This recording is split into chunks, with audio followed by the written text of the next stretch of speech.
Okay, so maybe I can. So we're very happy to have Phil Saad giving us a special QST. Our normal QST talks are on Mondays, but when we saw this new paper by Phil and collaborators, it seemed so potentially exciting. We thought we'd request him to have a fast turnaround talk. He very kindly agreed to give us a talk on a little more than a week's notice. So thanks a lot, Phil, for doing this and doing it so late at night. Over to you.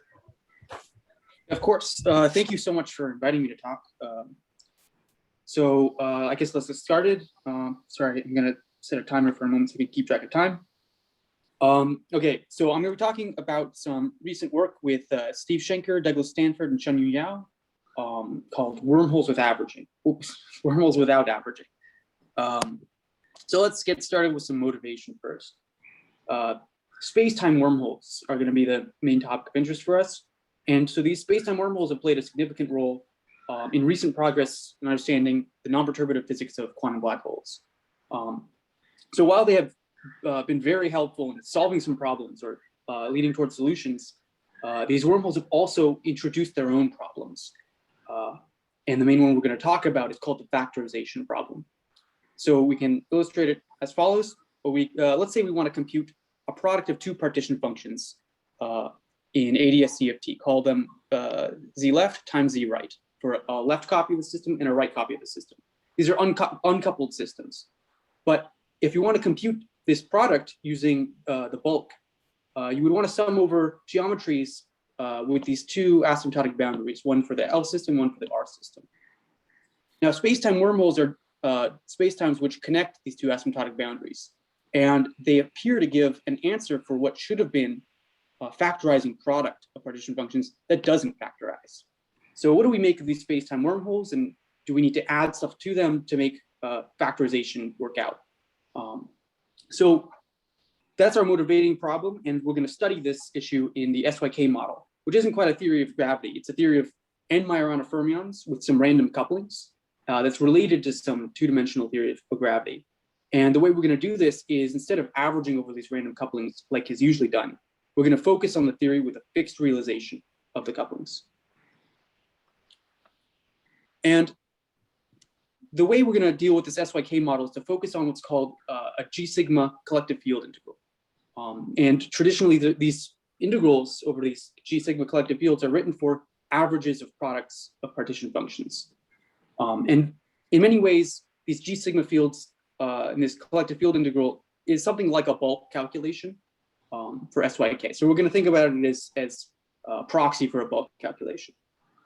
So these G sigma fields describe correlation between pairs of points in time in these boundary systems. So if we look at the average of just one copy of the partition function, Z sub L, this only has LL fields representing correlation just between the single L system. But if we look at the product of two partition functions and an average, we now have more variables than just two copies of the LL field. We have LL fields, RR fields, and LR fields. These LR fields describe correlations between the L system and the R system. And we roughly think about saddle points in these LR variables as wormholes. So here at the bottom, I've written this LR field is a bilinear out of the boundary fermions of the left system and the right system. Okay, so what I've talked about so far is what happens if you average. And if you average a product of partition functions, there's no factorization problem because this thing need not factorize. But what we're going to do is we're going to be able to write a G sigma integral for non-average products of these partition functions. And this integral will include these LR fields. So in this case, what happens to the wormholes? And if they stay around, how does this product still factorize? So what we're going to do to start is to study this in a toy model of SYK, where we have a lot of control. And the basic answer we'll find is that these wormholes persist. They're still around in this non-average theory. But then there's going to be these new saddle points that didn't appear in the average theory, which we're going to call half-wormholes. Together, if you take wormholes plus half-wormholes, you get a factorized answer that it accurately computes this product of non-average partition functions.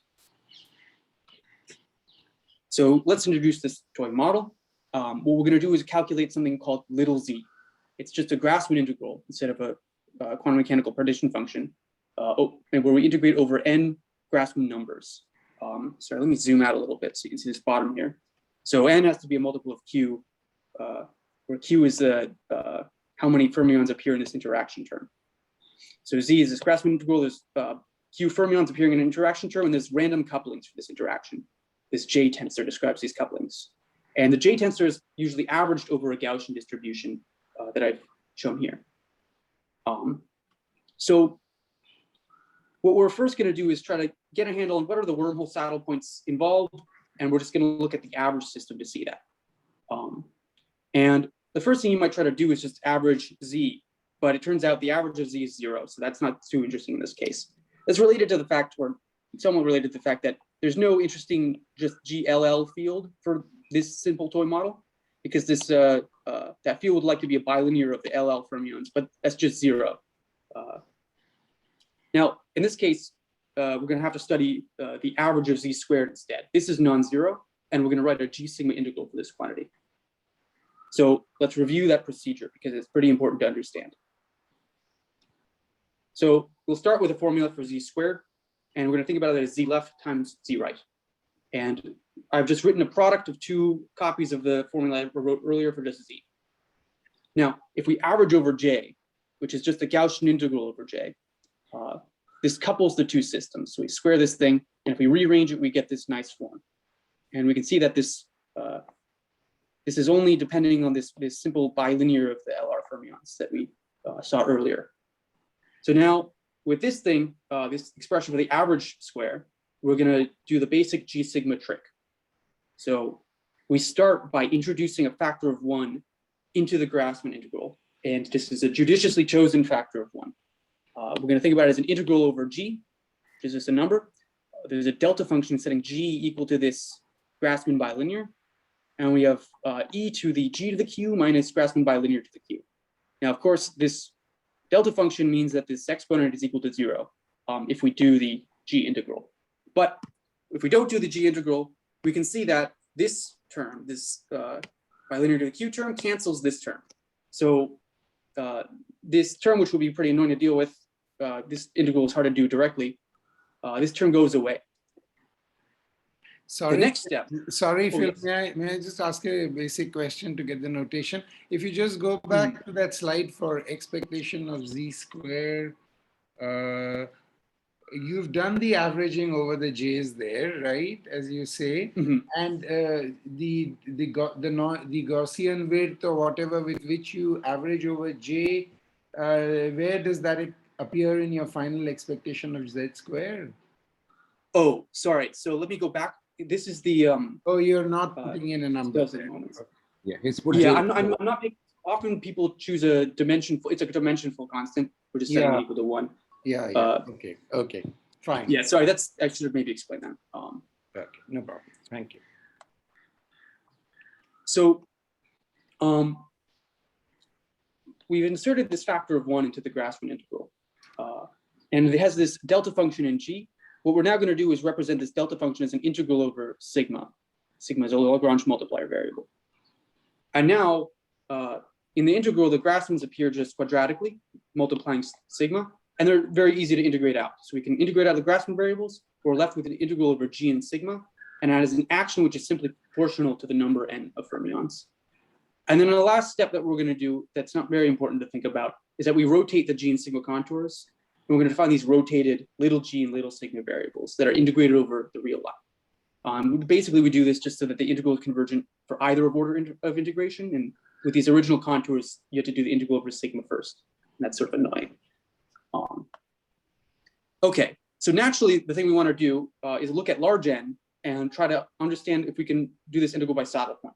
And in fact, we can. There's q saddle points in this integral. G is a qth root of unity. Here I've described it in the original variables, not the rotated variables. And we want to think about these saddle points as wormholes. So why are we doing that? So in this case, G, this collective field, is a bilinear of the left fermion and the right fermion. So this is an example of one of our GLR variables that expresses correlations between the 2 decoupled partition functions. And so saddle points in this G variable are something like, they're roughly analogous to a wormhole in Euclidean gravity connecting two asymptotic regions. So it's like a classical correlation. And in this case, such correlation is perfectly reasonable because the averaging over the couplings explicitly correlates to two systems. And what this wormhole is telling us is basically the variance of this little z in this ensemble of couplings. Okay, and now we're going to briefly talk about a slightly more complicated problem, which is the average of z to the fourth. This is going to be a little bit useful later. There's a similar g sigma integral for this quantity. And now instead of having just a g left right or a single g, we have g and sigma variables for each pair of the z's. Sorry, Phil, could I? You had many different saddle points in the previous transparency. And are they all physically relevant? Do they all pass through your contour of integration? Yeah, so there's actually a few ways to check that. One, you can just directly check that you calculate the Lefschetz anti-thimble for those saddle points, see that it intersects a defining contour. In that case, we can, in this simple case, we can actually do that, but there's two other ways to could I ask check it. Is this Lefschetz thimble, is it a smooth thing or does it have degenerations and split off at some points? Is it just I think it's a smooth thing. Okay, it's a smooth curve. So in particular, the imaginary part of the action is equal in all the contours, in all the saddle points. Yeah. Yes. Is the imaginary part 0? Sorry, so the imaginary part I think is 0 for these saddle points. And we're assuming n equals. I think there's, if n is not a multiple of q, maybe I think you get phases that are different for each of the saddle points, so they adds up to 0.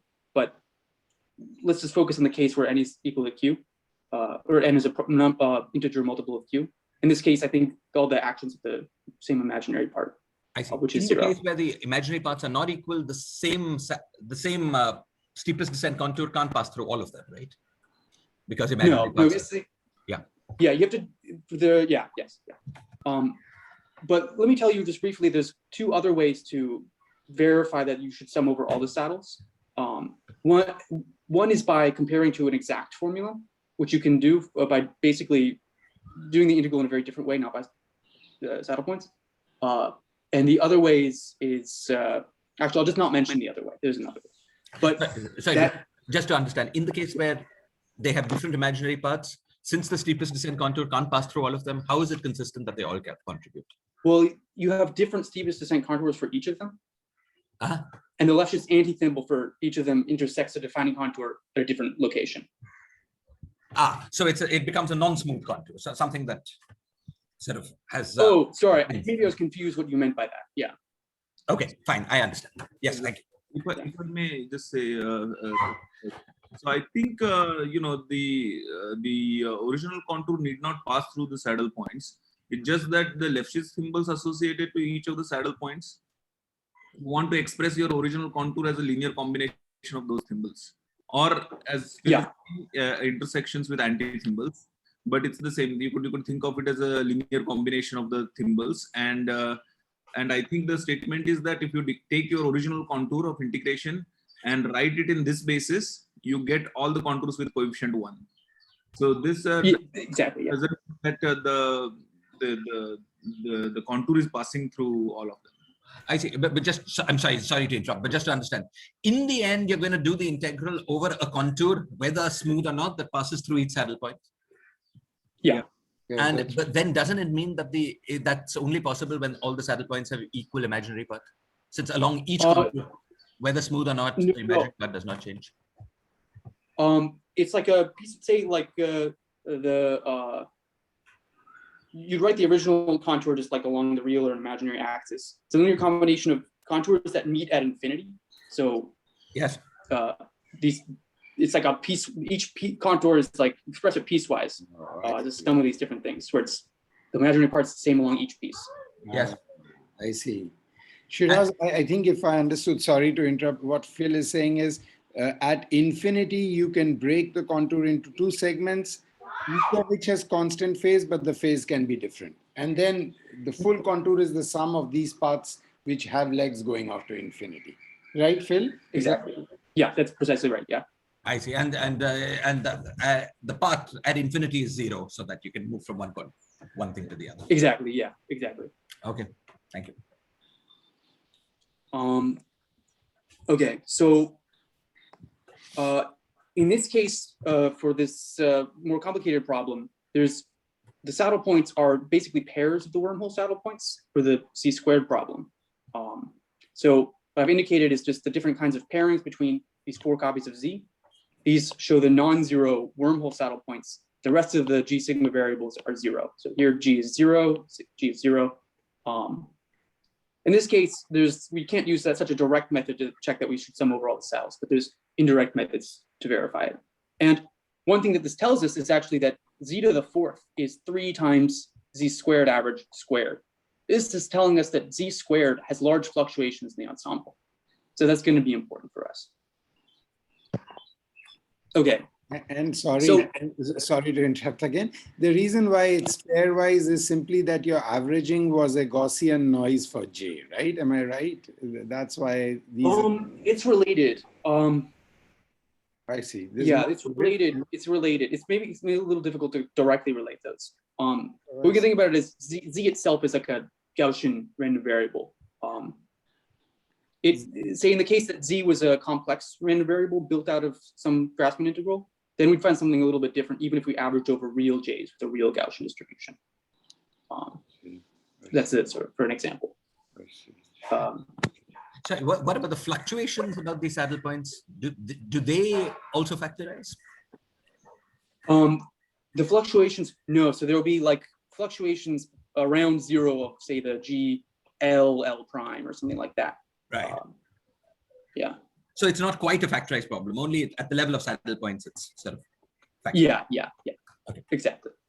I see. And in this talk, I'm going to ignore all these perturbative fluctuations in the saddle points, basically, though you can include those in this discussion. Okay, so now we're going to move on to the main case of interest. Sorry, can I ask? Yeah. Yeah. So in the Z4 problem, I mean, the naming convention, L, R, L prime, R prime might as well have been 1, 2, 3, 4.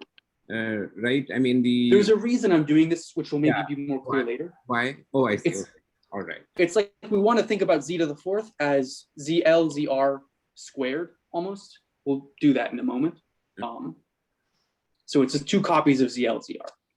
All right. Thank you.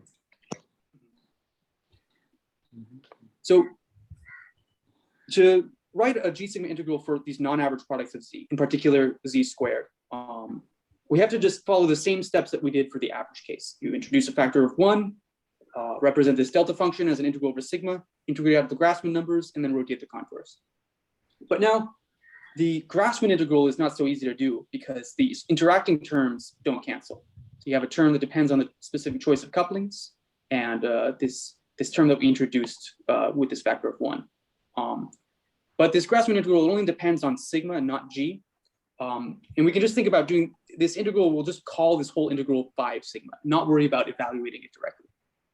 One thing to check is that the average of phi is simple. So if you average, this term cancels off of this term, and you're just left with this term. That yields basically something proportional to sigma to the n. Okay, so with this function of sigma, we're going to write a package. We're going to package the result for the full integral over for little z squared. And we're going to write it this way. It's just an integral over sigma. So where did the integral over g go? Well, that's contained in this function psi. We've just integrated out g for simplicity. And this function psi. I'm really sorry, I missed what your sigma was. Can you just go back for a second? Sorry. Oh, sorry. Yes. Sigma was introduced for this delta function, and then we rotated sigma, capital sigma, to get little sigma. To get little. Okay, so little sigma is the rotated version of capital sigma. Okay. Is that right? Yeah, that's precisely right. Okay, got it. Phil, this rotation is by some finite amount, right? Yeah, by some finite amount. It's like this is basically the phase you rotate by. Yeah. So what is the justification for such a rotation?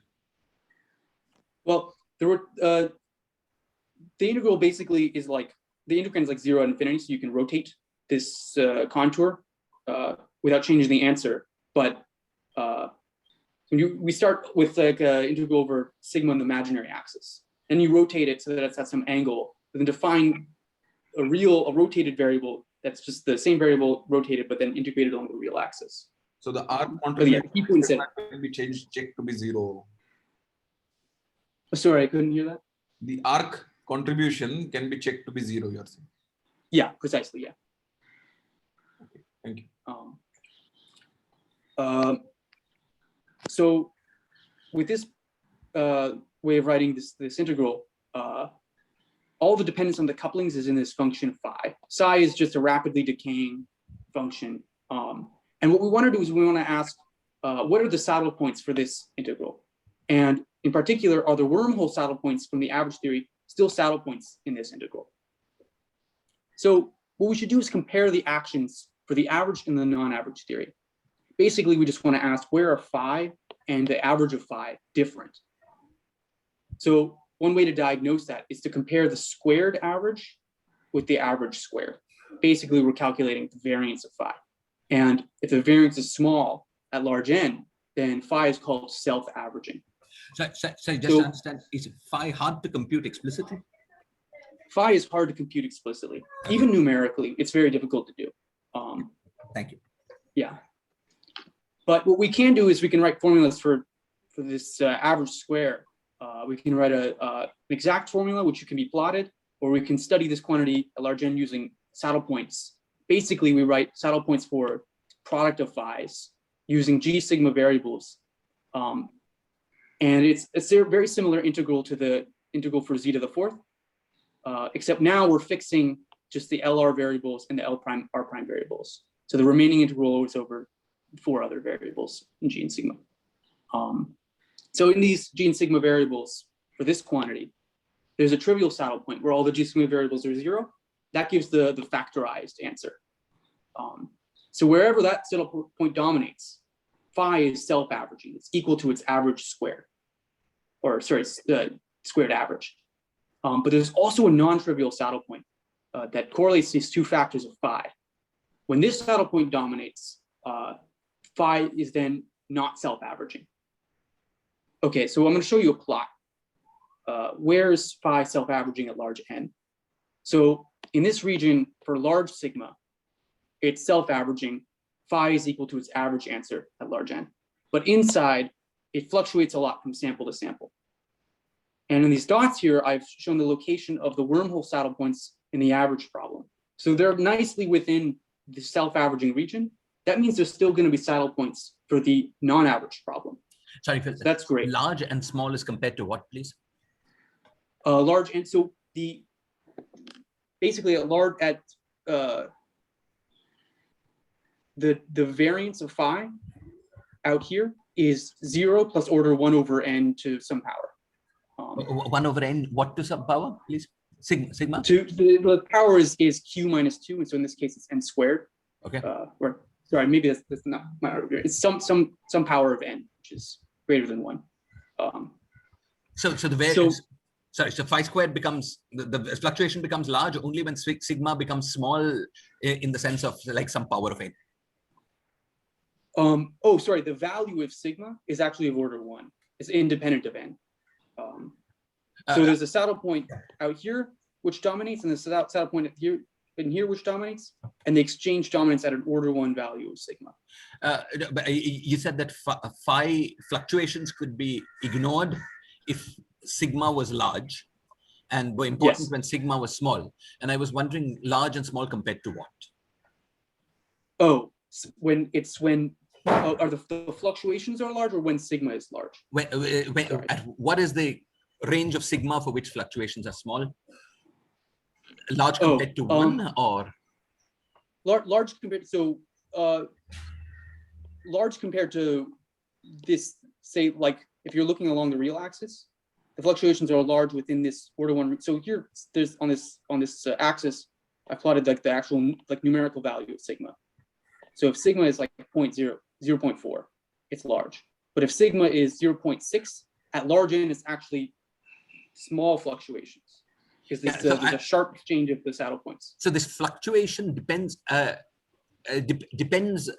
extent of the fluctuation, it's a function of sigma and in? if it was just a function of sigma, then, you know, maybe it can go from 0.1 to 10 from sigma going from 0.4 to 6, but there can't be a parametric separation. Yeah, I mean, it's like a phase transition, right? So at finite n, the fluctuations smoothly become larger as you cross this blue line. But at large n, the fluctuation, so let's talk about the variance. The variance goes from something that decreases quickly with n to something that doesn't rather quickly along this blue line. So, right, okay, thank you. So, but that actually, so you might think that's actually like sort of subtle, you have to deal with this interface region here.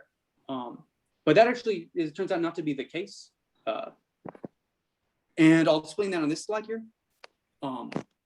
So what I've just told you in the previous slide is that these wormhole saddle points still exist in this non-average theory. But we should expect contributions from the non-self-averaging region with large fluctuations. Why is that? That's because z squared itself should have large fluctuations. We saw that in the z to the fourth calculation. So we're going to call these contributions from the non-self-averaging region half-wormholes for reasons I'll explain momentarily. But first, let's talk about what do we actually think the answer looks like. So z squared has a bunch of contributions from these wormhole saddle points. It also has this half-wormhole contribution. And that, I claim, is localized at sigma equals 0. So nicely in the middle of this region. So why is that? That's because the scale of variation of phi as a function of sigma. So phi varies very slowly in sigma compared to psi. So psi rapidly decays away from the origin. So we can basically treat it like a delta function, basically fixing sigma to 0. So this half-wormhole saddle point just comes, basically, we can approximate as just phi evaluated at 0. So we don't have to worry about that region. Is that transition? Sorry, quick question. Is that actually a saddle point at sigma equals 0, or is it just the fact that it's highly peaked and that's what implies? Yeah, so that's you can actually see that.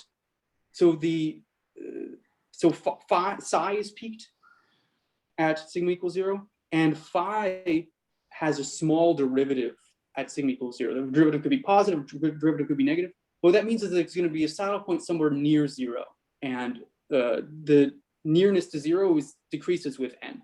So in the large n limit, there's a saddle point actually at 0. Okay, thank you. For a given choice of couplings, or for typical choice of couplings. Thank you. Yeah. I'm really sorry. Can you just flash once more what phi and psi are, how they're related? Sorry, I didn't quite recall. Yeah, sorry.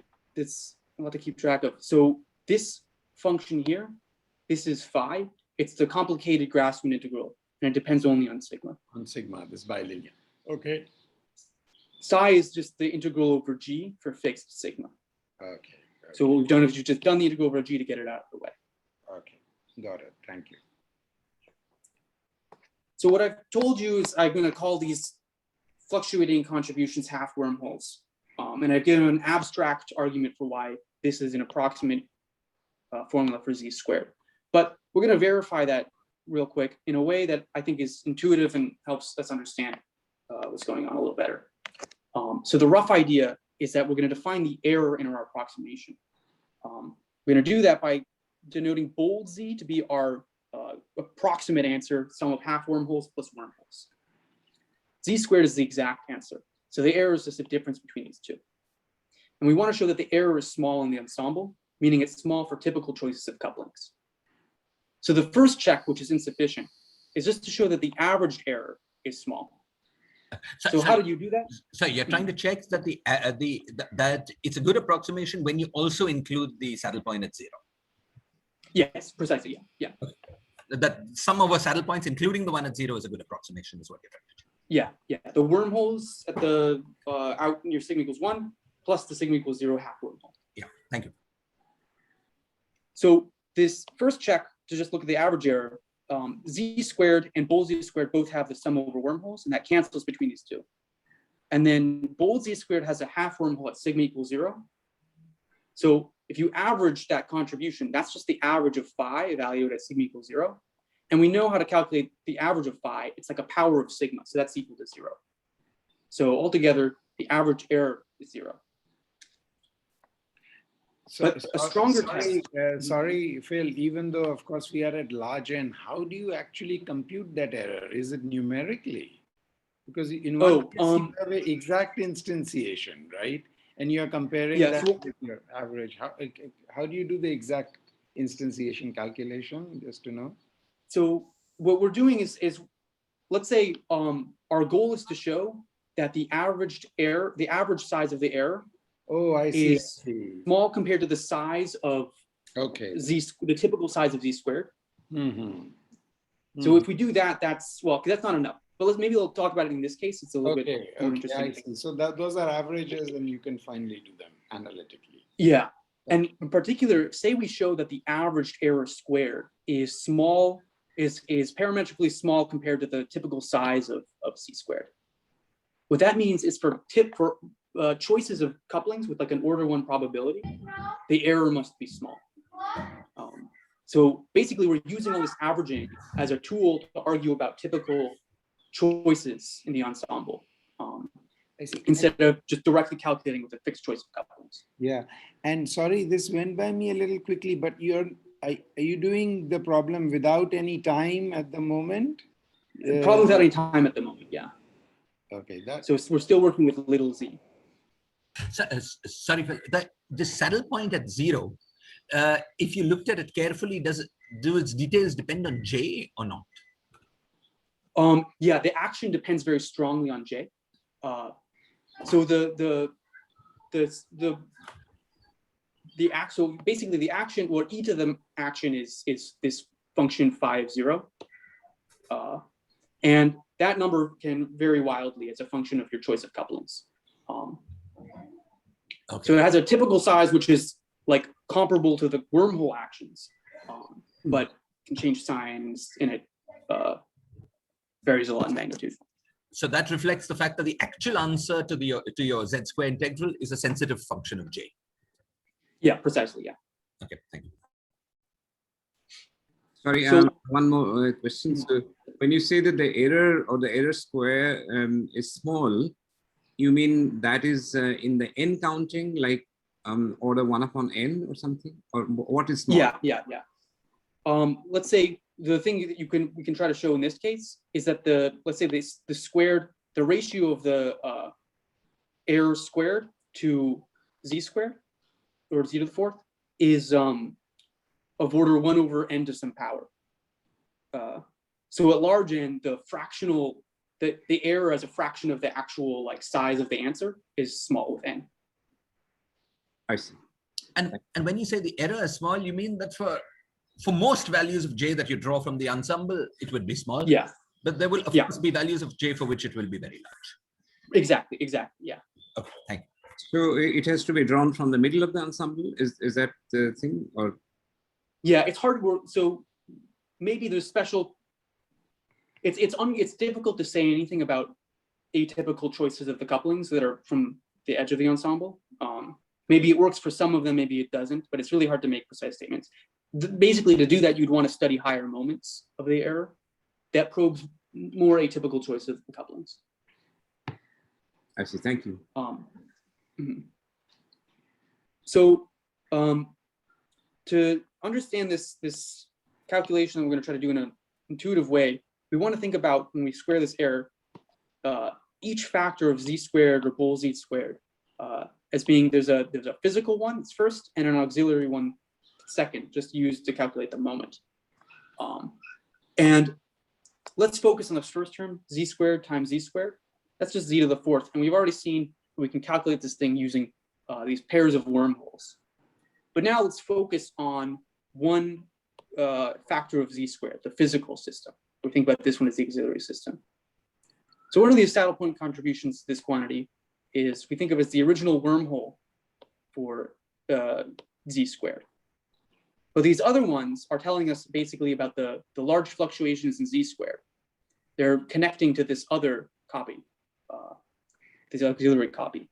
But for these configurations, for these saddle points, these variables are non-zero. These are sort of the fake variables introduced for this calculation. But the physical sigma describing one copy of the system, this is set to 0 here. So sigma left right is 0 here, sigma left right is 0 here.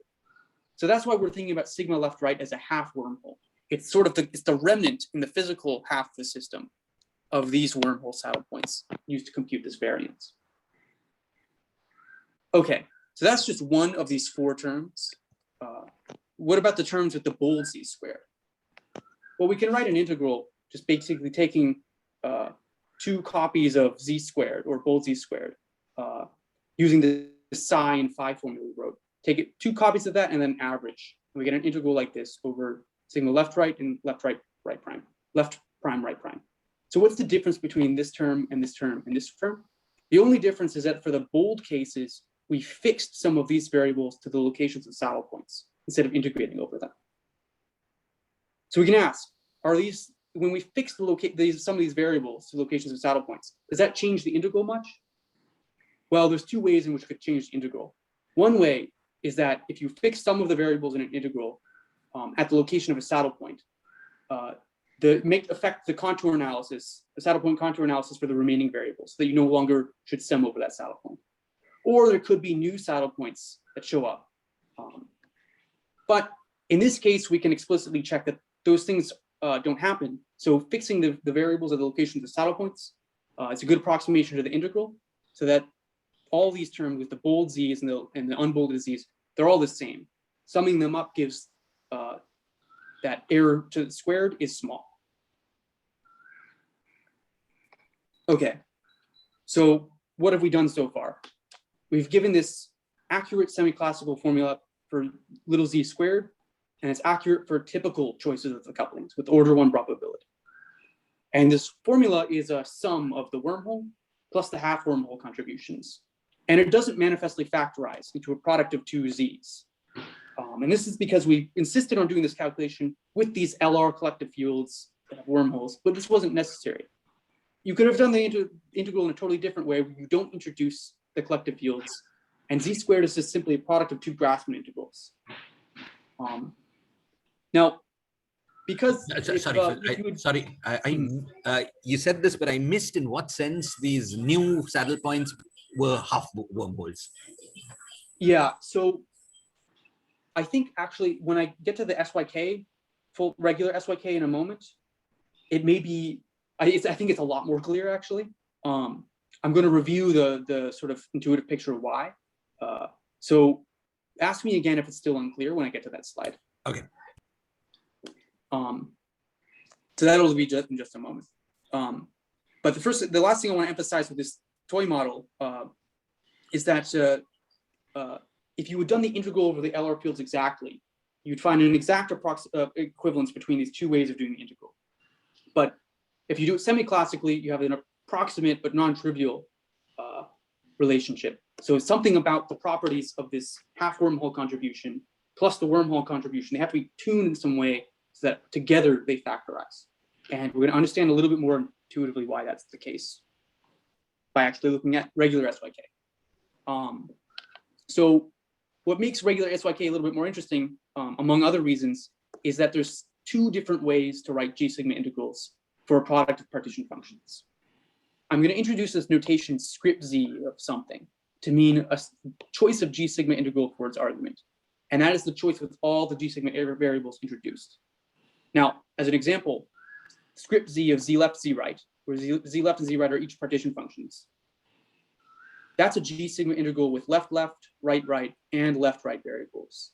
And here we're not averaging, so the action is I sub FL means it's fluctuating. It depends on the specific choice of couplings. But now we didn't have to write the integral for z left to z right in this way with the left, right variables. We could have written in this way where it's a product of two G sigma integrals, just a left, left integral and a right, right integral. Now, of course, these two integrals should be equal. And you can see that by doing the exact integral over the left, right variables. That basically undoes this procedure we did with the delta function and everything to introduce them. But our real interest is not to do that integral exactly. It's to study these integrals semi-classically and understand in a semi-classical approximation, how are they approximately equal? So I'm going to tell you our proposal for what the saddle points should be. So this is going to be a little bit abstract, but then on the next slide, I'm going to give you a picture that I think hopefully should make everything pretty intuitive. So our proposal is that if you have some z, the saddle points that give that Z non-averaged are half of the saddle points that appear in the average of Z squared. So what I mean is that you think about the average of Z squared as Z1 times Z2. This G sigma integral has 1, 1, 2, 2, and 1, 2 components. And by half, we mean that Z1 non-averaged is just described by the 1, 1 components of all the saddle points for this guy. And some of these saddle points will have trivial 1, 2 components, and so that's like there's no wormholes between the two copies of these things. Those are a little bit more intuitive. The half wormholes are half of the wormholes that connect Z1 and Z2 with non-trivial 1, 2 fields. So wait. Sorry. Okay. Oh, you're going to show us a picture. Okay, that's good. That's yeah, good. picture. I think the picture is crucial. So yeah, let me explain this real quick. So let's take an example where we're calculating two partition functions, Z1 and Z2. And we look at the average of Z1 times Z2. Say there's a wormhole contribution. So here's the 1 copy of the system, here's the 2 copy of the system. Now, describing this thing, there's a G11 variable, there's a G22 variable, and there's a G12 variable. So basically, this G12 variable describes correlation between just the one system and itself. And in the gravity approximation of SYK, this correlation knows about the bulk geometry, like near the boundary here. So what does this mean when we look at one copy of Z but not averaged? So this is described by just an integral over G11, not G22 and G12. The saddle point that means the half wormhole is just you take the same G11 configuration for this wormhole, this full wormhole, and use that as the saddle point.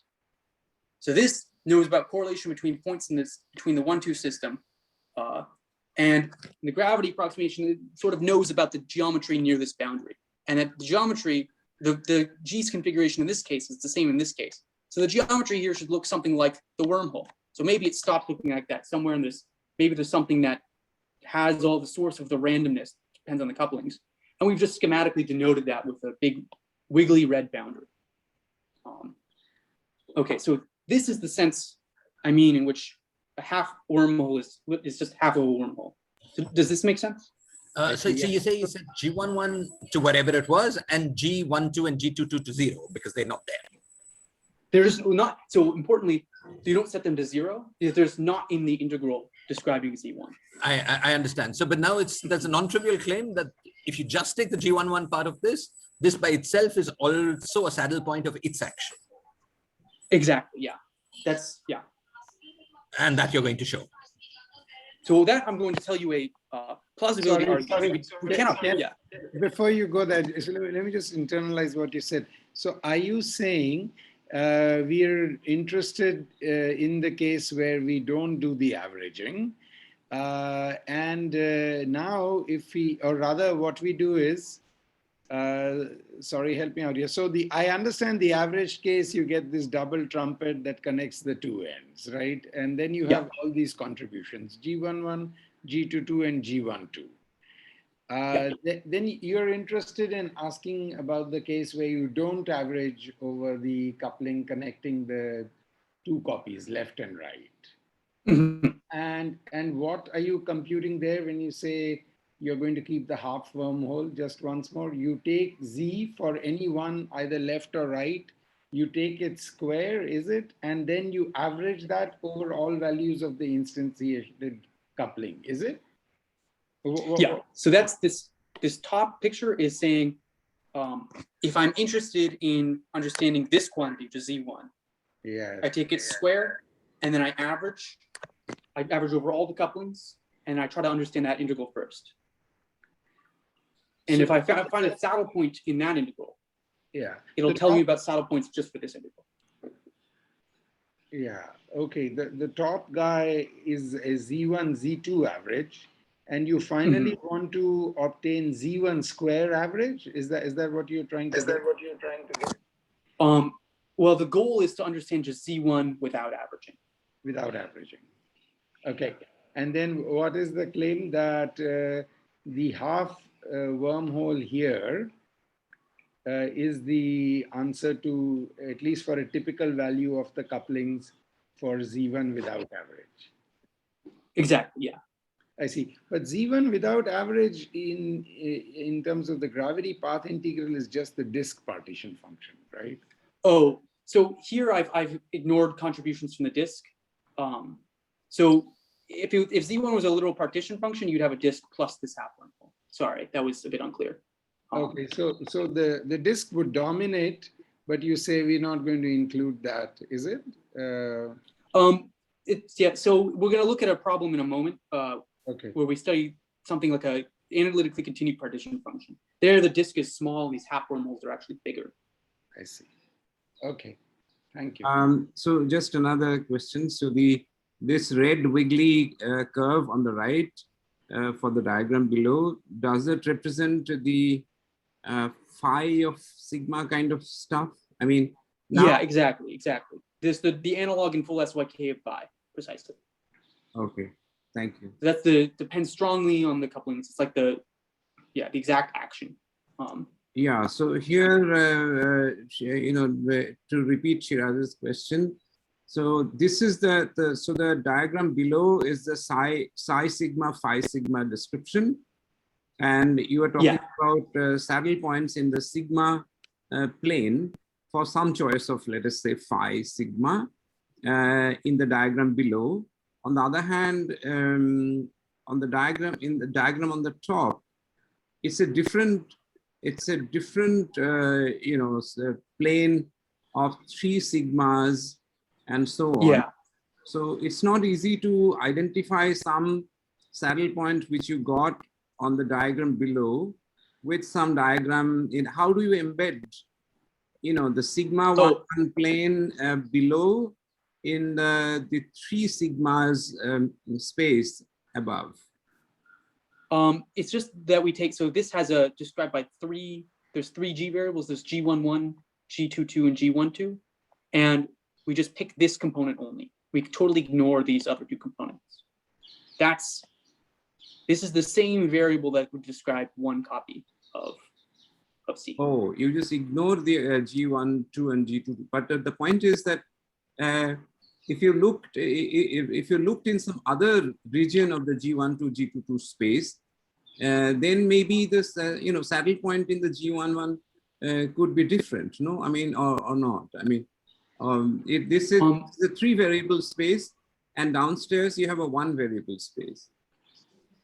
Yeah. So how do you compare saddle points here? I mean, it's so like, maybe let me try to give this like rough argument for why this is true. I think it helps a little bit. It's basically just repeating that error squared argument. Mm-hmm. Now, what I'm going to do is I'm actually going to draw a picture. Let's say I'm going to add a new slide so I can draw a picture. Where are we? So let's say we're going to look at the error. We're going to define error as the difference between an exact Z minus bold Z. I'll try to make it look bold. And exact Z is given by a full integral over G's and sigmas that I'll write like this to be agnostic about what's happening. So this is the boundary with Z lives, and this is the bulk, and I'm not going to draw what's there just to be agnostic about it. Bold Z is, we're saying it's just a sum of certain configurations, which I'll write as the half-wormhole. So I'll draw this red curve, say, okay, I'm focusing on half-wormholes here. So now what we do is we compute the error squared, and we want to show that that is 0. And basically what that means is that we should find that the squared average of this and the squared average of this, as well as cross terms, are the same. So what's the square average of exact Z? Square average of exact Z is path integral over 1 copy of the system, 2 copies of the system, and we sum over the G sigma configurations and their saddle points. And there's if this is, in this case, the saddle point is a wormhole connecting the 2. So we think that not bold Z squared averaged is a wormhole. Right. But now we want to compare that to average of bold Z squared. Okay, so that's the average of 2 copies of this half wormhole. I'm gonna draw like this. Here's the key and instructions. So what's the average of two half-wormholes? I claim that it's equal to a wormhole. That's basically the argument. So how would you calculate this? Well, one half of these half-wormholes is an integral over G11, or G left-left. The other half is an integral over G left-right. And now when I take the average, I want to introduce a G left-right variable to calculate this average. So this is like equal to the average of integral dg left-left times integral dg right-right. Well, this is, sorry, not an integral, but it's like the e to the minus action. E to the minus action evaluated at half-wormhole. The difference between the bold Z and the full Z is that in this case, I'm doing the full G sigma integral of e to the minus action. Here, I'm just evaluating at half-wormholes. So how do these two things relate? Well, when I take this product of two actions and I average, I want to write this as an integral over dg left-left, or sorry, dg left-right, d sigma left-right, of sort of an average product of their actions, like a left-right action. And now, so this is similar to the full integral over g left-left, g right-right, g left-right, except I'm integrating over g left-right, but I fixed g left-left and g right-right at the location of saddle points. So when we compare this half-wormhole thing, it's just got the left-left variables. When we compare it with the unbolded Z, we do that by taking two copies, averaging them, and to average, you introduce the new variables. So in the end, we're comparing different integrals that are all over the G left-left, left-right, and right-right variables. The only difference is that in some of the integrals, you fixed left-left or right-right at the locations of saddle points, and some you haven't. So does that explain sort of what the philosophy is behind this strategy? It certainly helps. How about the cross term? So the cross term would be like, cross term is a little bit more complicated. Well, actually, in spirit, it's very similar. So I'm going to add one more slide, actually, I think. We can think about all the integrals that we're doing as like, there'd be an integral dg left-left, dg right-right, dg left-right, times some average action, e to the minus I average for the left-right systems. And in the different cases where you have bold Z or bold Z squared or whatever, you have inserted maybe some delta functions in the integral, setting G left-left equal to half-wormhole, or delta of G right-right equal to some half-wormhole. So the cross terms with sorry, I think it's down on this page. I'm looking. So there's, sorry, I haven't written it. There's terms where they're not bold Z squared. There's terms which are bold Z squared. And there's cross terms which are like not bold Z times bold Z. So in this case, we've fixed left-left and right-right at this location of saddle points. In this case, we've only fixed left-left or right-right location of the saddle points. So the question of, basically, our proposal is that these half-wormholes give the right answer and give that this average error squared is small. If doing this fixing thing, fixing the variables at the location of saddle points, doesn't affect the integral very much. But in full SYK, we don't know how to actually check that. We've only checked in these simpler cases like this toy model, or a slightly more complicated model called the SYK branding circuit. And so this is a proposal, and we can't prove that doing this fixing procedure doesn't affect the integral in a large way. But at least our hope is that presenting it this way gives some more intuition for why the half-wormholes are what we expect.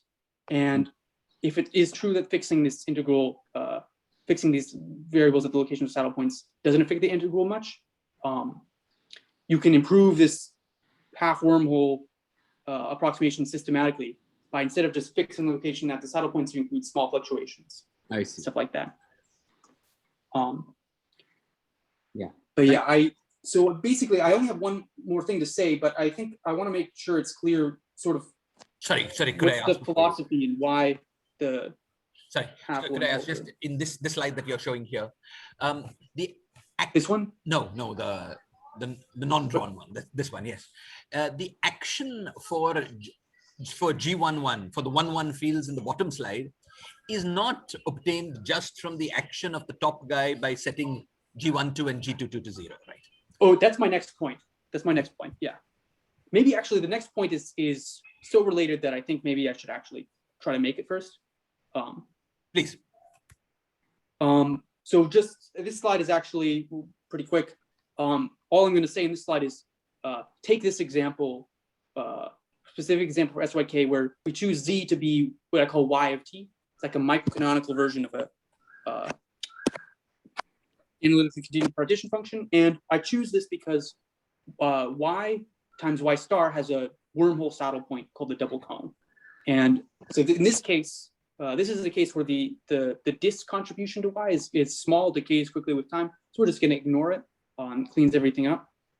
And so we want to compare these two expressions. One is this product of half wormholes, where we've computed these guys separately. So what I've done here is I've done an integral just for one copy of Y, integral over dg left, and dg and d sigma left. And I claim that it's approximated by a half wormhole saddle point. And same for this other copy of the system. And we want to compare that with this other way of calculating Y left, Y right, where we've introduced G left, right, and sigma left, right. Now in that integral, there's a wormhole saddle point because there's these left, right variables. But there's also half wormhole saddle points that are very similar. I'm calling them linked half wormhole saddle points. And the difference between these half wormhole saddle points and these half wormhole saddle points is basically that in this integral, there's no G left, right variables. In this integral, there's G left, right variables, but at this saddle point, they're set to 0. So that's going to be important. I'll explain more in a second.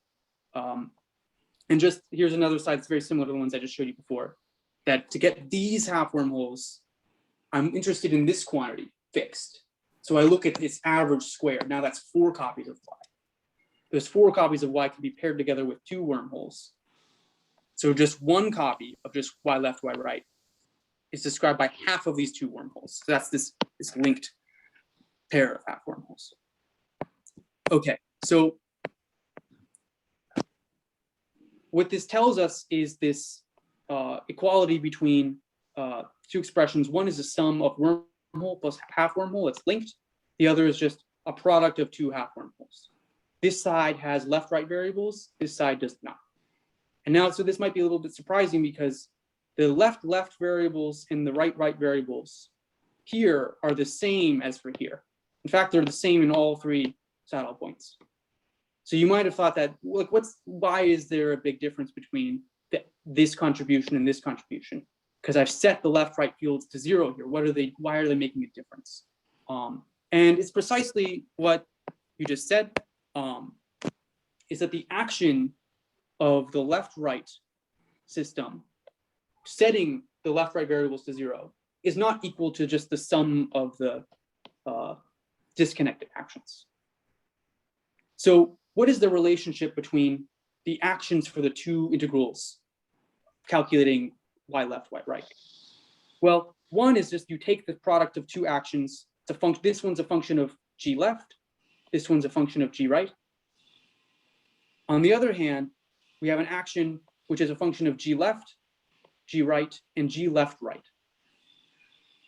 The relationship between these 2 things is that if you integrate over G left right and sigma left right, the exact integral over all of these, of this left right action, it is supposed to be equal to this factorized thing.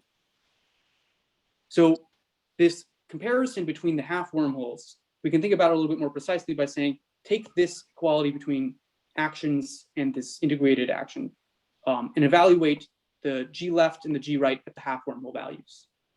So what's this product here? That's the product of the actions for 2 disconnected half wormholes. That's this thing.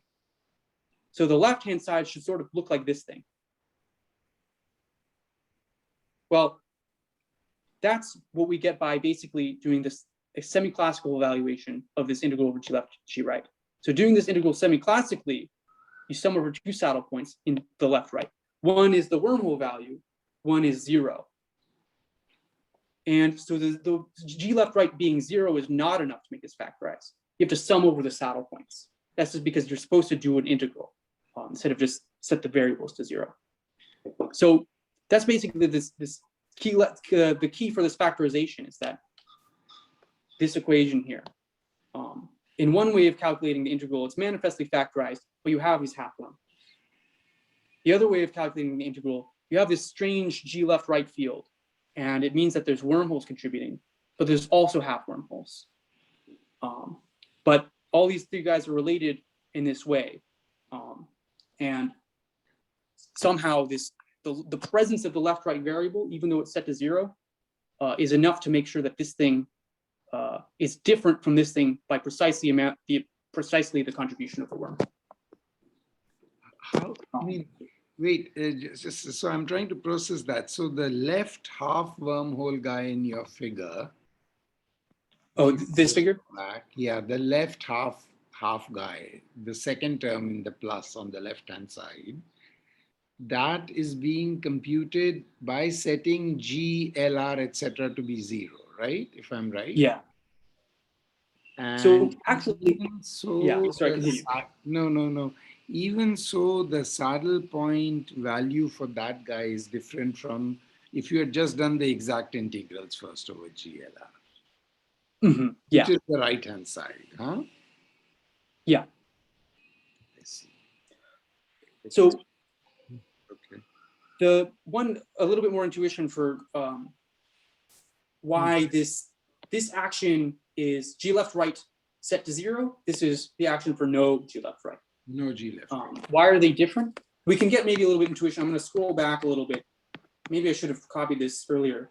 What is this function phi sigma in this toy model? It's sort of analogous to this left-right action as a function of G left-right. Because remember, sigma is like a left-right variable. Yes. So we can see in this integral, even if you set, so sigma is multiplying the left-right coupling, but even if you set sigma to 0, there's a remaining left-right coupling. Yes. So it's like this, sigma is like the action. It doesn't decouple, even if you set the left-right variables to 0. Okay. Let's go back. So that's I'll just end on this slide now, because I want to bring up a point closely related. So the main open question is, are there analogs of half-wormholes in standard holographic theories? And if so, they should reflect details of microscopic dynamics, and are they related to fuzzballs? But if these sort of structures do appear in standard holography, some of the questions are there half-wormholes geometrically half of a wormhole? I've drawn these pictures very schematically with these red wiggly boundaries. We don't really know if that's how you should think about it. The second question is basically related to what I was just trying to explain. So what distinguishes linked half-wormholes from the unlinked pairs of half-wormholes? SYK is able to do this in a really elegant way by having this LR field. I don't know how to think about the difference between having the LR field and not in standard holography. So that makes this question difficult. And then there's some other questions like what's phi in such a situation? Is it significant that the wormhole in the disk is self-averaging saddle points? They're not exactly self-averaging, only at large n. Okay, so that's it. I guess I'll leave this slide up and maybe prepare an additional page just in case I want to write things. Any questions? Maybe we can first thank Phil for his very clear talk.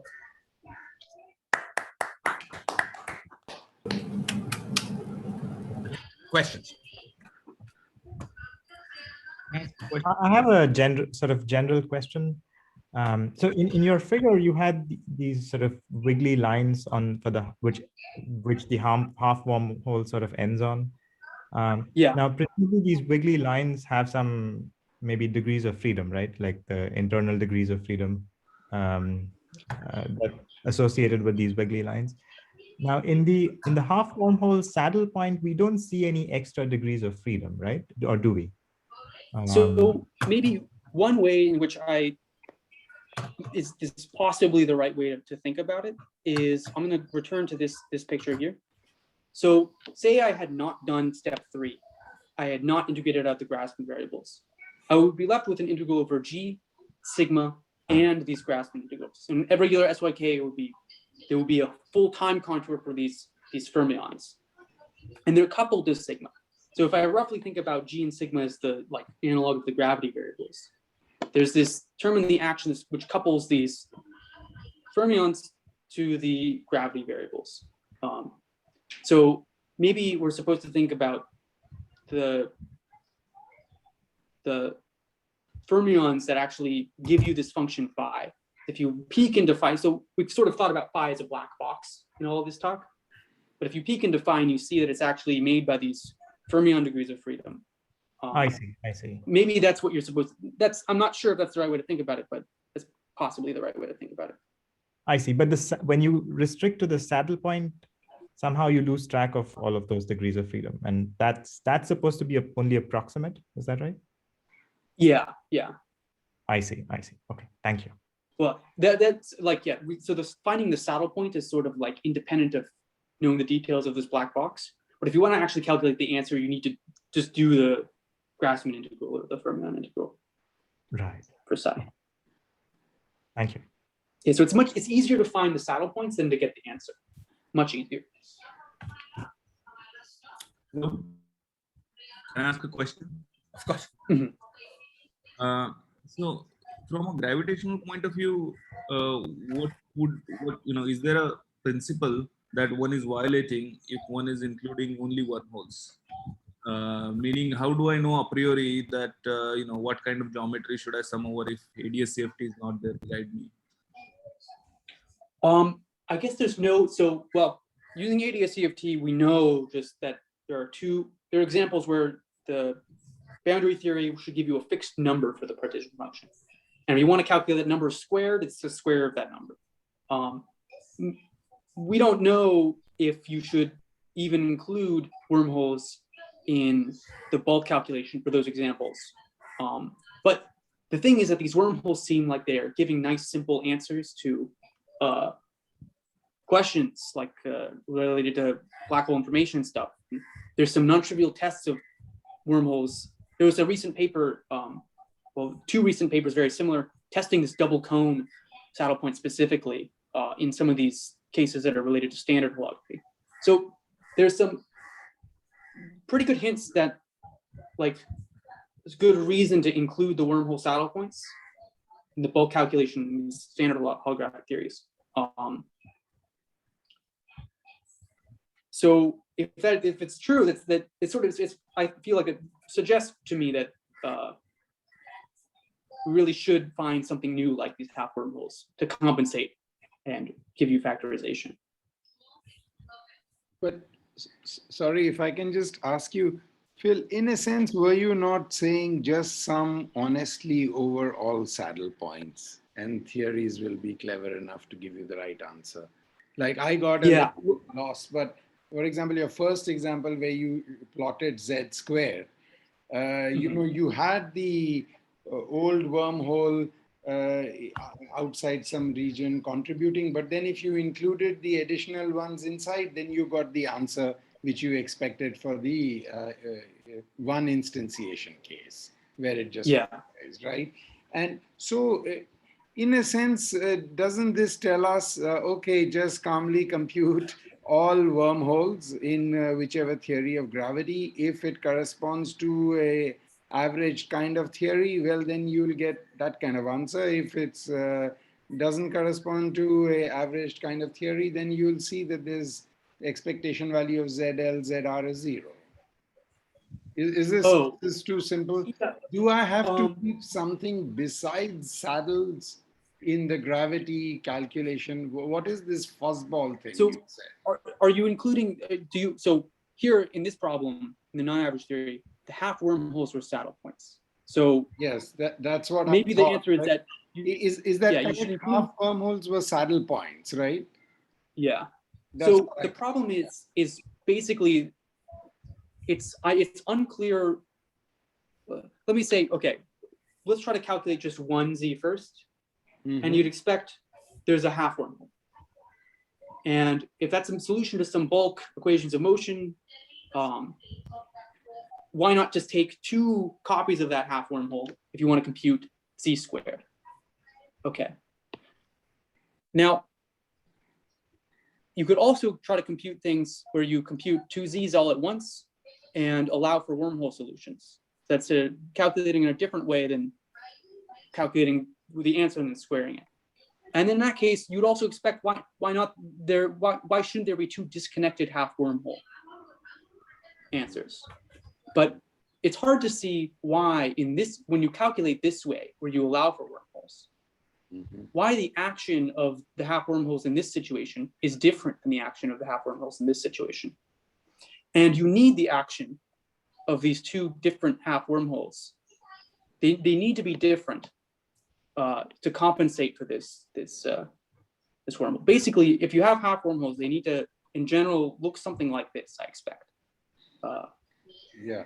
No, what I was wondering was, to me, but you should correct me, your take-home message was the following. If it turns out that, you know, your gravity theory, which is some kind of collective field, is cast more in the language of the left-hand side, and there is your GLR, etc., also included. But anyway, the actual theory, the actual system that gravity theory is describing corresponds to a non-self-averaging theory. Even so, and you happen to have written it in these collective variables, even so, don't worry, just do the honest to goodness saddle point evaluations and the theory will yield the right.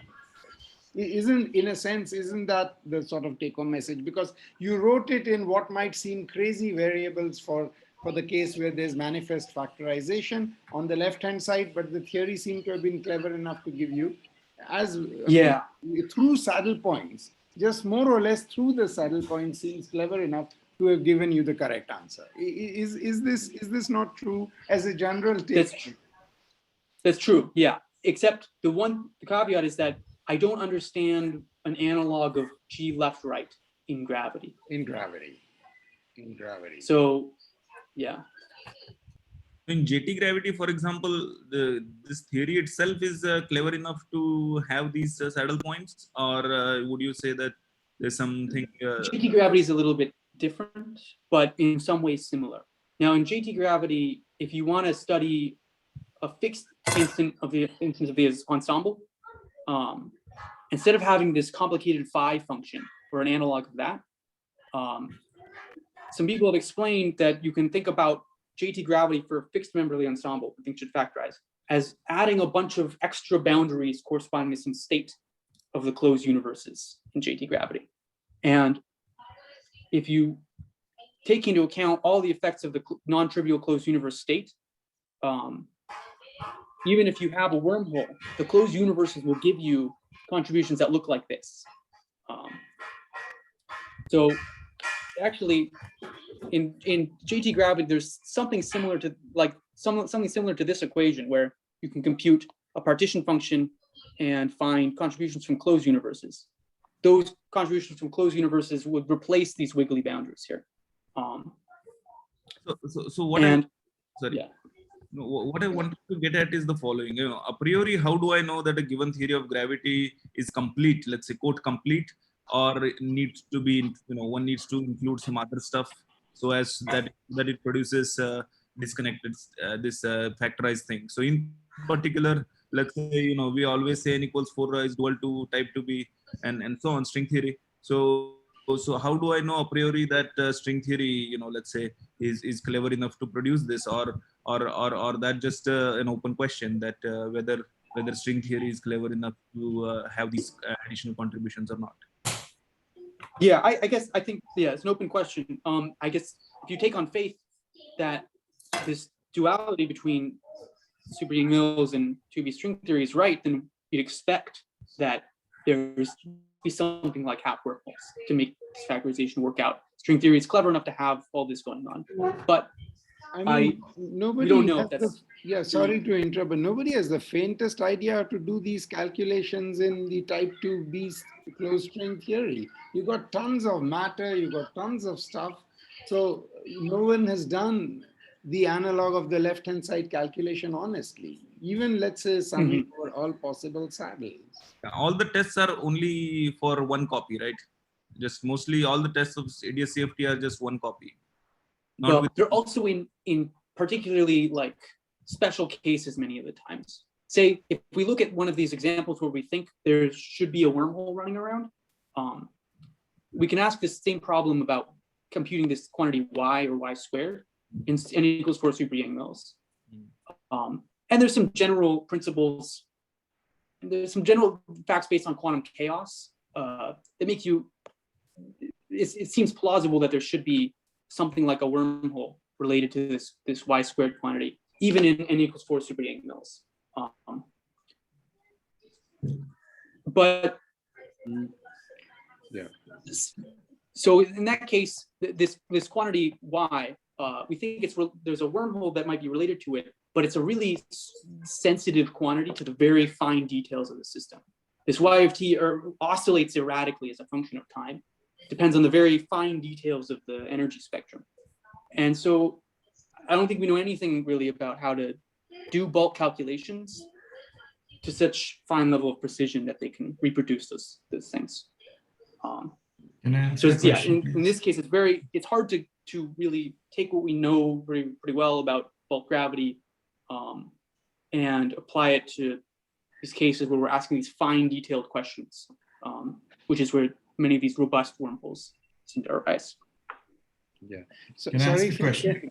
Sorry. No, please go ahead, Spencer. Please go ahead. This equation on slide 29, suppose I am thinking in terms of 2 copies of the SYK model and interpolating, in between theory of gravity. And this wiggly line reminds me of, what one phenomenologically calls the end of the world brain and its degrees of freedom. Is that something correct? So, yeah, let's say maybe we want to model these half wormholes as some sort of end of the world brain, some chaotic dynamics or something like that, so that it produces some crazy random numbers that we need. What would be so there's a couple of challenges with trying to model these half wormholes with these end of the world brains. And I think the main one is just that, what's the action for 2, let me draw here. So let's say a half wormhole is you think about, maybe let's think about JT gravity as modeling SYK, maybe add a half wormhole in JT gravity where there's an end of the world brain living here. Yes. Well, the action of this thing is just the integral. There's an action associated with the integral along the end of the world brain. There's a bulk action. But what that means is that if you take 2 copies of this thing, the action is just the sum of the 2 actions for these separate guys. Now, in order to get this factorization thing to work in the presence of wormholes, we needed some linked half wormholes that are somehow have a different action. So I don't know how to think about this linking. What distinguishes the linked from the unlinked in this case? Yes, I see. So perhaps my question was not a good one, because in a sense, the end of the world brain represents all the physics of the, let's say, left-hand side. In a sense, you integrate that out and all those degrees of freedom are manifested at the end of the world brain rather than the 2 pictures you have drawn. I mean, the picture you have drawn with 2 of these trumpets. Is that is that the way to think about it? I mean, I'm just talking aloud. Yeah. So maybe okay. So SYK is formulated in terms of these collective fields, which are like boundary variables. correlation Yes. between boundary times. Yes. Is what you mean that like an effective action for G left left, you could think Yes. about it as coming from integrating out what's Yes. happening in the bulk. Yeah, that's how I would have that's how I would try to model these exactly. And it's certainly possible that there's some nice choice of end of the world brains in JT gravity that maybe have the right statistics to look like SYK. But I guess I'm saying that it seems a lot easier to try to model what's going on this side of the equation, where you have these unlinked half-wormholes, Nice. than to model these linked half-wormholes. The linked half-wormholes are very confusing from this point of view. It's like when you try to integrate out what's happening on the left, or on these two end of the world brains, they only affect their boundaries, and so their boundaries stay decoupled. But the linked half-wormholes, the boundaries are coupled. Could I ask you a question about Thank the? you. Just, if you'll permit, Shiraz, just one quick follow-up of what he said, and then please, of course, do. I'm sorry. Phil, you mentioned these papers where they have included closed universes, and they claim to be getting this kind of additional contribution in JT gravity. Are those the papers by Marolf et al., or was it something else that I missed? So there's Marolf and Maxfield wrote a paper where they talked about sort of the general formalism in gravity of restricting to one member of the ensemble with some alpha state of closed universes.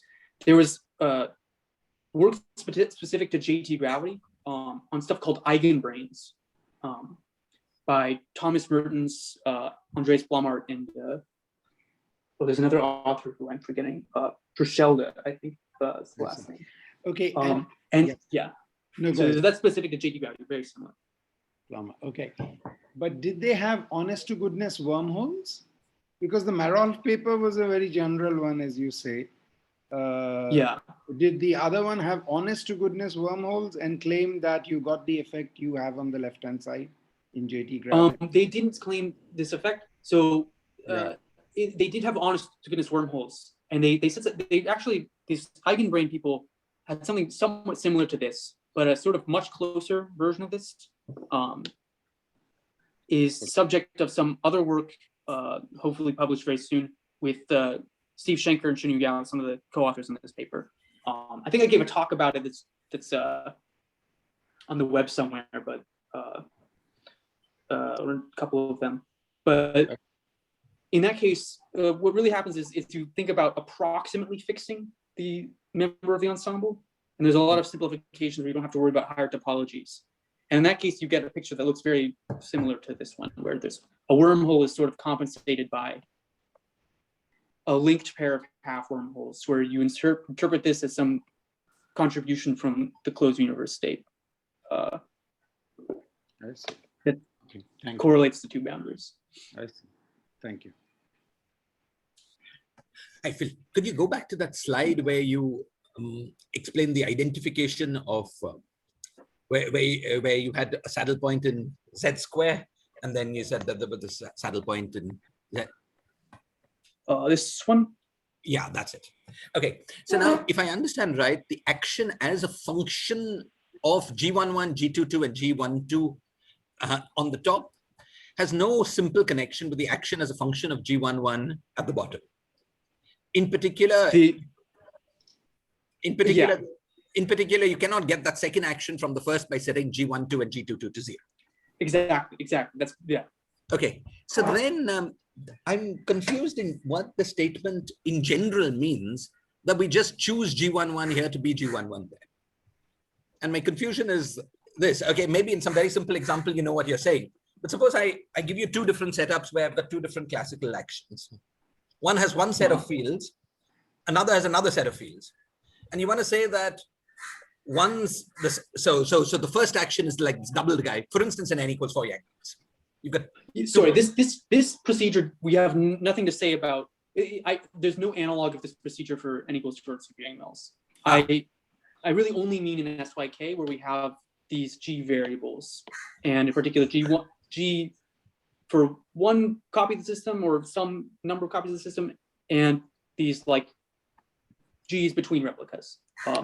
So the the level of generality that we're proposing is only for like quantities in SYK that could be products of many partition functions or something like that, but only in SYK. I see. So you're not hoping that this idea that you take half of the variables of some saddle point and make your half saddle point. You're not hoping that that is more general than SYK. Well, what I'm hoping is that something like the half-wormholes is maybe more general, because it seems to provide a nice picture that, like, just at the vaguest level of pictures, seems like it could generalize.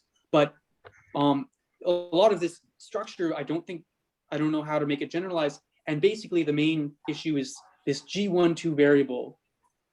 Yeah, this structure of like the different kinds of variables you get for these different quantities with 1z or 2z's. SYK does it in this really interesting way, in special way, where you have like, when you have 2 copies of the system, you have more than just twice the number of variables. You have this extra 1, 2 variable or left-right variable. Right. So that if we knew how to generalize that to other systems, maybe some of the structure could also generalize. But I don't know what, like, I don't know what this would mean in any course of being else. I see. And this process of saying G11 is the same, that statement is meaningful because G11 had a precise microscopic definition. Right? Yeah. If I just took so there's a function that you can write down for this. And you know which function you're talking about. Because if I just take the top guy and think of it as a classical system and some variables, usually we'll have field redefinitions. And then you want to know what it means to say this function is that function. Here, you know, because you pin it down microscopically. Yeah. Okay. And just to be particularly specific, let's take this case where it's y. We can write down a function, we can solve for the y of t numerically, and especially because there's the way we compare these 2 actions. So these 2 actions aren't related in a simple way, but in this error squared argument, we relate them by taking 2 copies of the one system action, averaging it, and then introducing G left right in a specific way. Right. That's fixed. And that's the way to relate these 2 actions. Right. So yeah, that allows us to basically compare them. Yeah, I suppose I'm just repeating part of what you said, but just to make sure I'm understanding. Suppose I took gravity with 2 boundaries and I have a certain metric. Now, even ignoring the point that there's no analog of G12, I wouldn't know how to make a map between a metric with 2 boundaries and a metric with 1 boundary. I wouldn't know at least I don't know how to make that map precise. You would need such a map to make a version of this conjecture precise. And I can't see any. Yeah, exactly. Okay. Yeah, that's sort of like, that's a good way to say the sort of the generalization of this issue of what are the half-wormholes and how are they linked or unlinked to, like, all these questions are sort of subsets of the question of this SYK, the special mapping between the 2 copies and the 1 copy variables. And there's not such an obvious map more generally. Yeah. Okay, thank you. One question. So in the toy model, the way this factorization would work is the contribution of the wormholes would be cancelled by those of by that of half-wormholes, right? Mm-hmm. And well, sort of, it's maybe canceled. Like it could have been is that this thing comes with a negative action, such that this plus this equals like 0. So I want to make sure it's clear that that's not, so they're not canceling in that sense, they're sort of adding to a factorized thing. No, but in the case of this toy model, there was nothing on the right hand side, right? It was 0 on the right hand side. Oh, sorry. Yeah, in the toy model, this is more analogous to like little z squared. But on the right hand side in little z, there was no G sigma integral. It's just two Grassmann integrals for little z squared. And there's not a picture for it. There's no saddle points. But it's not, so it's averages to 0, but instance by instance, it's not 0. Right. Mm-hmm. I see. My question was just about the sign of the action, whether not the sign of the action, the contribution, whether one comes with a minus and the other comes with a plus sign, and how one can understand this. Yeah. Yeah.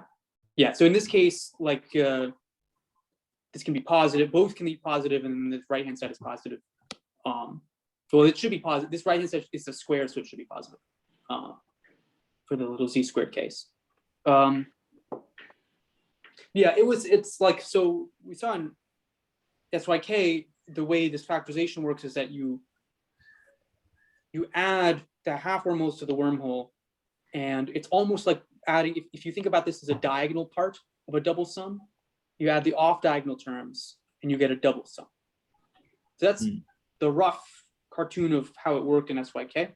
Another way in which factorization could work is that maybe in other theories of gravity, you add something like this, but it's got the minus the action of this guy. And so the right-hand side is just 0. That could also happen. Okay, thanks. More questions? Hi. So your proposal was essentially to include these half wormholes, which are like these half trumpets capped off by something like an end of the world frame. And this came from the fact that you were looking at two-sided, or rather two copies. You were studying two copies or two boundary theories. But you could look at multiple boundaries, and they would have like complicated geometries connecting them.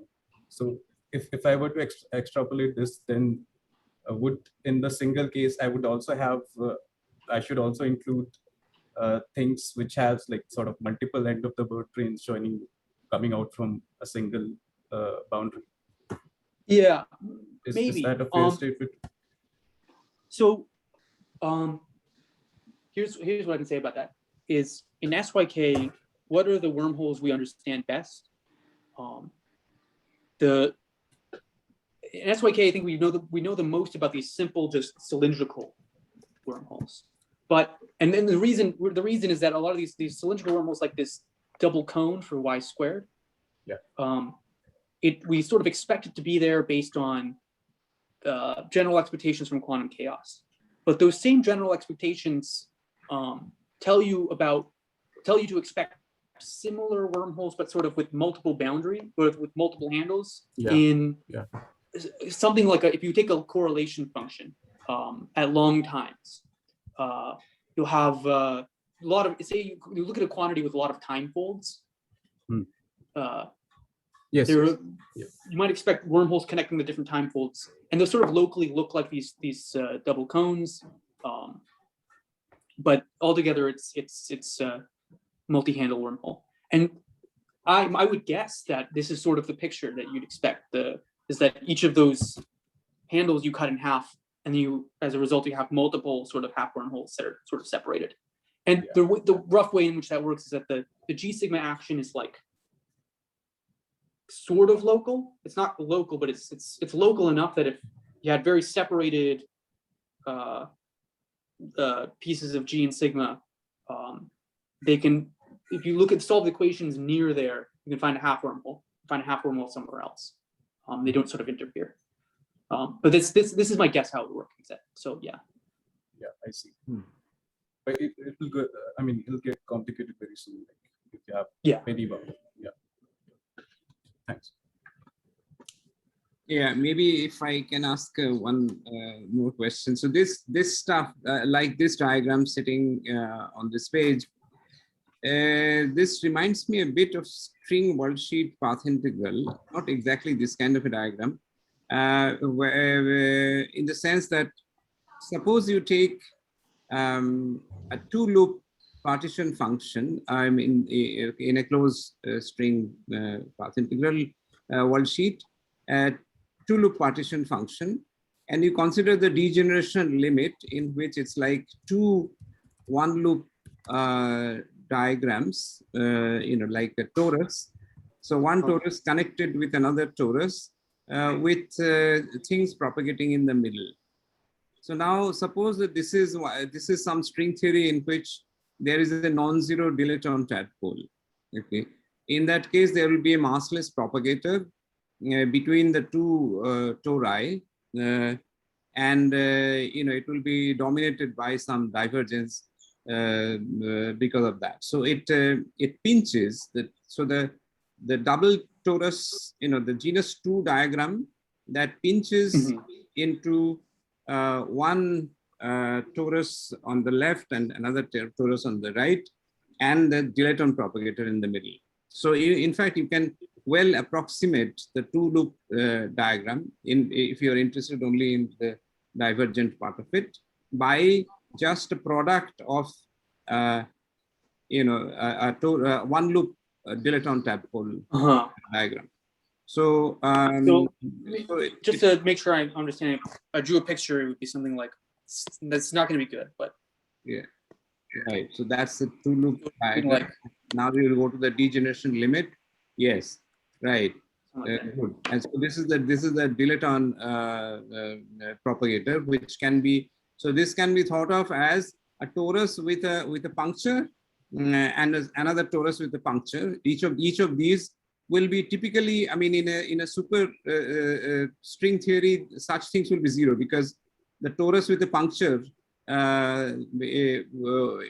which would mean that it's a dilaton 1-point function. So that would be typically zero. But let's say you take a theory in which there is a dilaton tadpole. So there's a dilaton tadpole here and a dilaton tadpole diagram, and it's sort of connected by the dilaton propagator. So there is another version of it in which the right guy is just a tree diagram. So it's the genus 0 connected to genus 1 by dilaton tadpole, and that's called the Fischler-Susskind mechanism. Probably you are too young to know about those. I mean, these are the things which the older people in the audience would know about. And so this is the string worldsheet path integral is also to quantum gravity in 2 dimensions. And I wonder whether this is something similar to what you have. It just not. Are you meaning to? Yeah, sorry. Go ahead. Are you meaning to make an analogy between this like degenerated wormhole and this linking half wormhole? Yeah. I was just thinking whether the dilaton propagator is like this. So what is the right-hand thing side that then? might make an issue with such an identification is that so the linking actually, maybe the linking isn't the best way to draw this, because the linking is saying that G left right is present, but it's set to 0. So there's no correlation between the left and the right. So yeah, even though this picture it's drawn linked, they're still totally uncorrelated half wormholes. While this propagator leads to a correlation. So okay, I see. Yeah, so that's part of the issue. Yeah. So the GLR diagram, the GLR integral should not be thought of as a kind of propagator between these. I see. Well, maybe not. Maybe the way you should think about it is the GLR is something like a propagator, and the saddle point with the wormhole is a non-zero value of G left right. And that would be a macroscopic wormhole instead of this degenerated thing. But there's limits of this where it degenerates. But this special case is actually like the propagator is 0. That's part of that integral, but it turns out to be an important part of the integral. But I'm sorry, I was not going to say this because my colleagues have heard me like a broken record, but if we think more in terms of the kind of quantum gravities in string theory and add matter to JT theory, which is conformal, then what happens is that even the first diagram on your left-hand side, which is the double trumpet, has a divergence, in moduli space. Yeah. Right. And so it is unclear whether the system is trying to actually break up into 2 or not, because the divergence comes exactly when the neck of the throat crimps down. And so it could be, but I mean, it's not a issue which we have, say, settled in a convincing way, but it could be that if you actually make the theory sensible, some ways to make it sensible are simply that you disconnect the two ends, you know, and those theories then are ones where you don't have any averaging. But there could be other ways where you have the averaging, right? But I mean, what's nice is I at least felt what was nice about your investigation was that wormholes seem very clever. I mean, this seems to be an enduring lesson coming out even in the information puzzle and so on. That, I mean, the Euclidean wormholes seem incredibly clever, even in some semi-classical approximation. Yeah, exactly. I was a little bit surprised, honestly, by when I thought I was feeling like, oh, what's going to happen is that the wormhole's just not going to survive in the average theory. It's going to, or it's not going to be a semi-classical picture, and you just have to do a big integral over the non-self-averaging region or something like that. I was a bit pessimistic, and then it just worked out in a pretty clean way. So it's very nice. Feeling like it's hinting that these things should be taken pretty seriously. I have a simple question, if you don't mind, Phil. Just maybe it's a stupid question, but think about this equation in diagram that you have, and let's look at the left-hand side, the first diagram. Now, I mean, if I imagine that there are two boundaries with SYK, and in between there is JT gravity, then the wormhole geometry is just global ADS2, right? That Maldacena and Chi demonstrated, right? It depends on the specific choice of, like, if it's partition functions, then if you complexify it, it's as a complexified piece of ADS2. But in general, some piece of complexified ADS2. Okay, fine. Now, if I look at the right-hand side picture, it reminds me of basically two black holes, you know. I mean, so my question is, so I understand what a black hole geometry is. I understand what global ADS2 is. But what is the geometry of the second figure on the left-hand side? What would you ascribe it? I mean, geometrically. Well, is that a well-defined question, or So the G left and G right, in all three of these cases, it's the same function. The only difference is in the left-right variable. So what that tells me is that G left is like sort of the matter correlator on the geometry. And so if the matter correlator on these three things is all the same,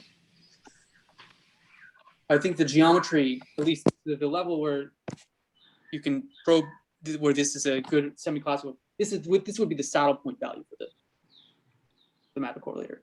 So at least to the level where that's a good approximation, the geometry should look the same in all three cases. What does that mean? Thinking about this ADS2 or black holes and stuff like that. One case, which is this Y thing, the wormhole is actually just a periodic identification of the Lorentzian the Lorentzian black hole geometry. So it looks like the black hole geometry up here in that wormhole. So then here it looks like the black hole, and then here it looks like the black hole. So in all three cases, I'd expect for that case, it looks like the black hole, actually. But in the other case, where it's Maldacena and Chi's wormhole, this doesn't look quite like a black hole. It actually looks like a piece of global ADS on that side, which is pretty bizarre. But one issue, I don't know how important it is their wormhole only existed if you actually explicitly couple the left and the right-hand sides. Yes. There's there's an analogous thing we do in this simple toy model with little z to make a wormhole where we couple both sides in a similar manner. You still get half wormholes and everything like that. I see. Yeah. I see. Okay. Thank you. So if you have a real-time coupling between the two ends, but let's say we don't have the self-averaging, or we do, those are two possibilities, but the real-time couplings, then the full, and you work the full problem again. You have real-time couplings, but in one case you don't have the averaging over the couplings and in the other you do. Then you have a similar equation on the two sides. Again, there are somewhat different wormholes, but it works out with half-wormhole. Yeah, yeah. Huh? Yeah, in that case, it would be like the wormhole would have an enhanced action and the half-wormholes would not, or it's enhanced by less. That's actually what happens in this case of the little z squared is you couple, there's no real-time coupling because there's only one instance of time, but it's couple both things. And on the left-hand side, you have a wormhole, which the action is made bigger by the coupling, and it's made bigger by a larger amount than this half-wormhole thing. Yeah. But in that case, it's because you couple both of the systems, there's not a thing to compare to on the right-hand side. But you could instead try to compare two copies of this with, there would be like 4 copies of the system where they're coupled pairwise, and then you could ask about factorization there. Oh, I was just thinking that it's the 2 copies you started with shown on your right-hand side, but now there's a real-time coupling between them, you know? So there is a net connection due to the She-Maldacena type of wormhole. But on the left-hand side, it looks like there should be more wormholes and so on, but they kind of partially cancel out. Some are enhanced, some are, etc. No, I mean, you could just, okay, anyway. You could do it in the two copies that you are going to be connecting in real time. You could do the averaging or not. Yeah. Okay. Anyway, okay, yeah. Thanks. Yeah, I'm going to suggest that we keep track of the fact that it's 1:21 for the speaker. Yes. Thank you, Phil. Should we clap? Thank you very much. Okay, thank you so much, Phil. That was wonderful. Yeah, thanks for inviting me. This was a lot of fun. Okay. Thank you so much.